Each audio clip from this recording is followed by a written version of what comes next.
الحمد لله وكفى والسلام على عباده الذين اصطفى اللهم صل على سيدنا ومولانا محمد النبي الأمي وعلى آله وأصحابه وأزواجه وبارك وسلم تسليما كثيرا كثيرا۔ میری معزز خواتین و حضرات، پارہ نمبر 13 کی سورۃ رعد ہے۔ اس سورت میں اللہ تعالیٰ نے کائنات کی بہت ساری نشانیوں کو ذکر کیا ہے۔ ان میں سے ایک نشانی بادلوں کی گرج اور چمک بھی ہے۔ اسی گرج اور چمک کی وجہ سے اس سورت کا نام سورۃ الرعد رکھ دیا گیا ہے، کیونکہ رعد کڑک کو کہتے ہیں، جو کہ ہمیں بارش کے موسم میں اور بارش کے وقت میں ہمیں سنائی دیتی ہے۔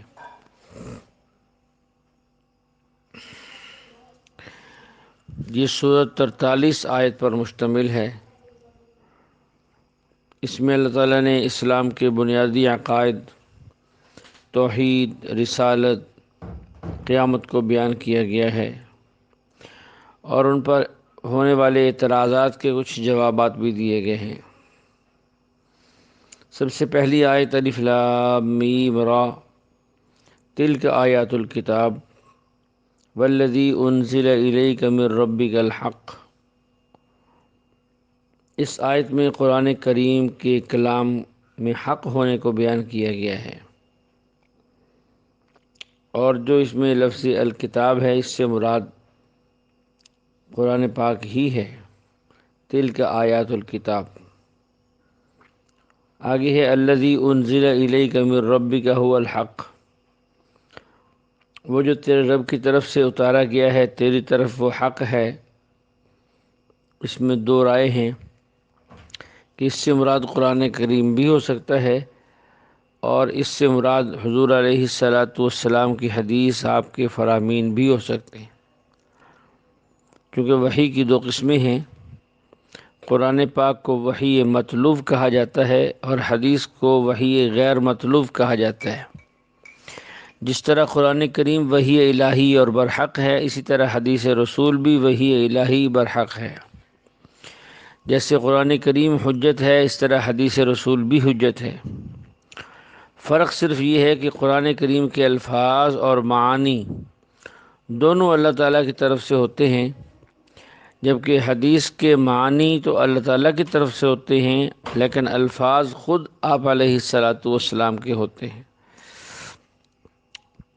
ایک بات ذہن میں رہے، اس دنیا کے اندر لوگ ہر ایک چیز کے منکر پائے جاتے ہیں۔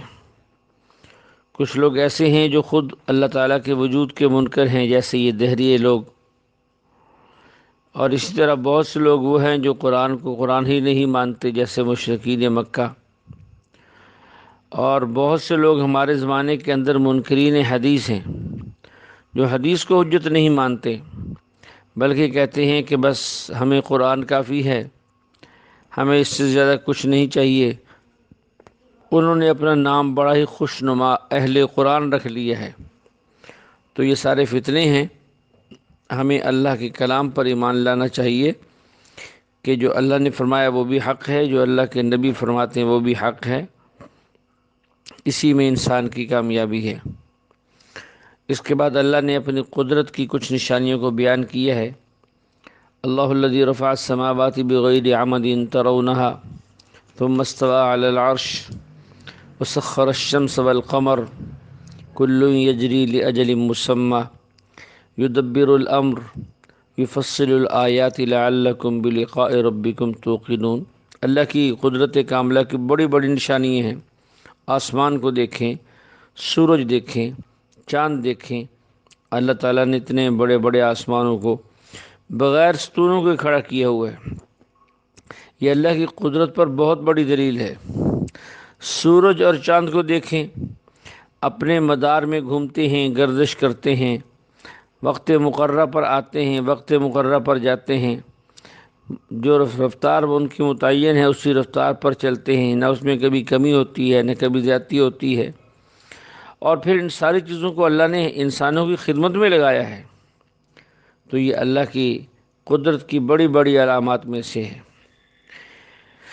اس کے بعد اللہ فرماتے ہیں کہ تم یہ نہیں دیکھتے وفی الارض قطع متجاورات وجنات من اعناب وزرع ونخیل صنوان وغیر صنوان یسقى بماء واحد ونفضل بعضها على بعض في الأكل ان فی ذلک لآیات لقوم یعقلون۔ زمین ایک ہے، پانی ایک ہے، اور تم وہاں جو بیج ڈالتے ہو، ہر درخت جو اگتا ہے اس کا ڈیزائن الگ ہے، اس کے پتوں کا رنگ الگ ہے، اس کے پتوں کی بناوٹ الگ ہے، اس کے پھول الگ ہیں، اس کے پھل الگ ہیں، اور اس ہر پھل کا ذائقہ الگ ہے۔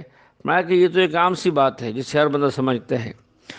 ایک ہی کھجور کا تنا اگتا ہے زمین سے، اوپر جا کر اس کھجور کے 2 تنے ہو جاتے ہیں، کسی کے 3 ہو جاتے ہیں۔ نیچے سے ایک ہے، اوپر جا کر 2-3 تنے بن جاتے ہیں، اور اوپر لگنے والی کھجوروں کے ہر تنے کا ذائقہ الگ ہے۔ اللہ فرماتے ہیں کیا تمہاری عقل کام نہیں کرتی کہ یہ کام جو کرنے والی کوئی ذات ہے وہ واقعتاً کوئی ایسی بڑی ذات ہے جس کے اختیارات میں سب کچھ ہے؟ تو یہ اللہ نے اپنی قدرتوں کو بیان کیا ہے۔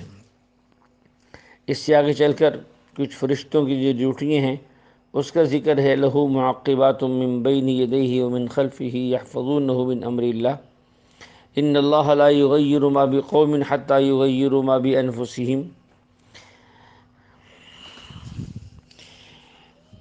اس آیت میں فرشتوں کی ذمہ داریوں کو بیان کیا ہے کہ یہ انسانوں کی اللہ کے حکم سے حادثات سے حفاظت فرماتے ہیں۔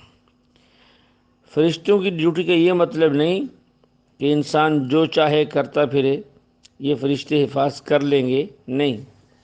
اللہ تعالیٰ بذات خود کسی بھی قوم کی اچھی حالت کو بری حالت میں تبدیل نہیں کرتے۔ ہاں، جب وہ قوم خود نافرمانی پر اتر آتی ہے تو پھر اللہ تعالیٰ عذاب نازل کرتے ہیں، اور محافظ فرشتوں کو اس وقت بندوں سے دور کر دیتے ہیں، اور اس موقع پر پھر انسان جو ہے اس عذاب میں یا اس مصیبت میں یا اس حادثے میں پھنس کے رہ جاتا ہے۔ یہ آیت جو ہے میں نے ابھی پڑھی ہے، بعض لوگ اس کا عجیب و غریب ترجمہ کرتے ہیں، ان اللہ لا یغیر ما بقوم حتی یغیروا ما بانفسہم، کہ اللہ اس قوم کی حالت نہیں بدلتے جس کو اپنی حالت کے بدلنے کی فکر نہ ہو۔ یہ ترجمہ عام لوگوں کی زبان پہ ہم نے سنا ہے، بلکہ بعض شعراء بھی یہ کہتے ہیں، حالانکہ اس کا یہ مطلب ہرگز نہیں ہے۔ اس کی وضاحت اللہ 10ویں پارے کے اندر پہلے فرما چکے ہیں۔ اگر کوئی وہاں غور کر لیتا تو یہ بات نہ کہتا۔ اللہ تعالیٰ وہاں یہ فرما چکے ہیں 10ویں پارے کے اندر اس بات کی وضاحت کرتے ہوئے، ذالک بأن اللہ لم یک مغیرا نعمتا انعمها علی قوم حتی یغیروا ما بانفسہم۔